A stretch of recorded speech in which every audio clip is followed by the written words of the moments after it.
Hi, I'm Rob. And I'm Rob. And this is Ask Rob and Rob. Welcome to Ask Rob and Rob. It's still a shiny new year, but we've got a tried and tested format here. We've got two listeners asking questions and us providing a pair of answers to match. And the questions just keep on coming, which is wonderful. But if you haven't asked your own yet and you do have a question, send it our way. It's very, very easy to do. It certainly is. The number to call if you'd like to leave us a voicemail is 013 808 0035. Or you can go to propertyhub.net/ask. Again, super simple to do. And luckily, Kathy has followed that very process.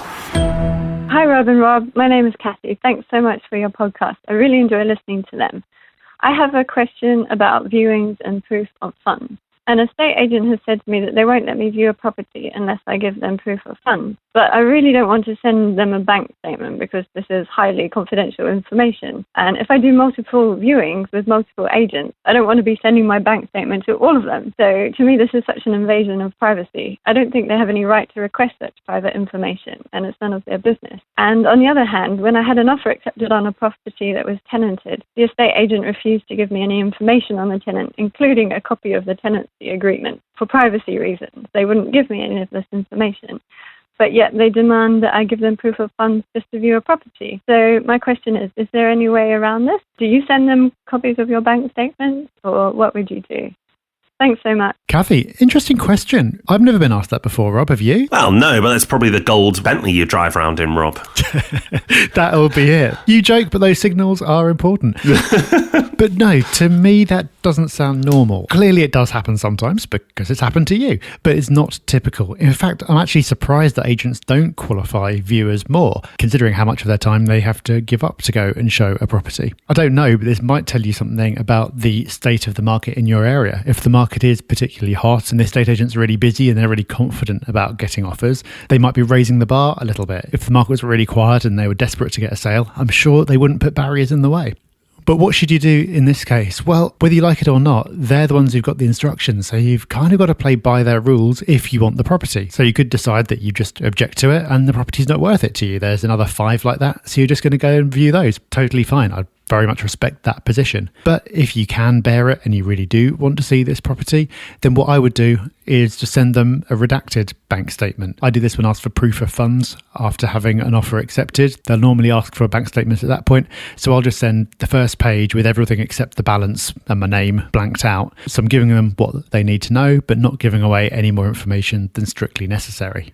You could, if you really want to view this property and you really don't want to give the agent this information, try and circumvent the agent and get direct to the owner, but it's probably not worth it and it's generally considered pretty poor form. So I think, Kathy, it's a decision for you. What matters most, seeing the property or the principle of not giving the information away? I wouldn't blame you for either choice. Great advice, Rob. Let's see if we can help out Fabian. Hi, Rob and Rob. My name's Fabian. First and foremost, wanted to thank you both for all the great content that you've been putting out. It's been so invaluable for me. I've learned so much through all the podcasts and everything that you've put out. So thank you very much for that. I want to ask a question. I'm the owner of a buy-to-let property in Nottingham and currently rent it out at £750 per calendar month, which I feel for the property is actually quite low. Now, I've only recently upped the rent by £50. However, I still feel as though I'm below the threshold, especially because similar properties are renting for around £800 per calendar month, and the property I'm renting is actually furnished as well. So my question to you is, how do you see the current situation? Would you see it as acceptable to up the rent again? Would you say it's worthwhile?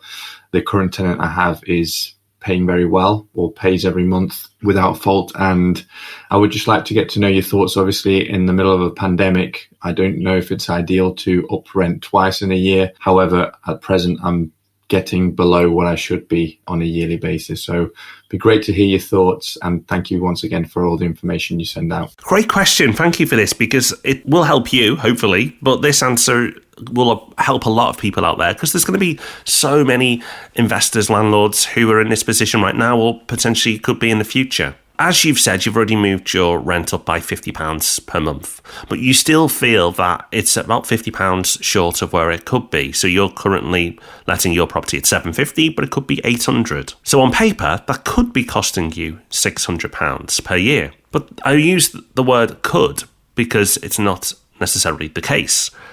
Because you've mentioned that you've got a really, really good tenant in there right now who pays on time, gives you no hassle, no fuss. And, of course, you're also sensible to reference the uncertain market that we live in right now. So let's just say you went again and tried to put up the rent by another £50. And the tenant went, no, I don't want to pay another £50. I'm going to move out. Well, then it could end up costing you a lot more than that £600.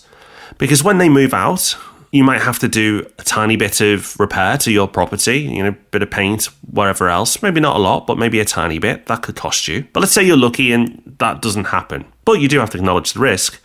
But let's say that you then go to let your property out and it takes you a month to replace the tenant, which is a reasonable amount of time, particularly when you consider the economic circumstances right now that we're all living in. So to get a tenant in a month is pretty good.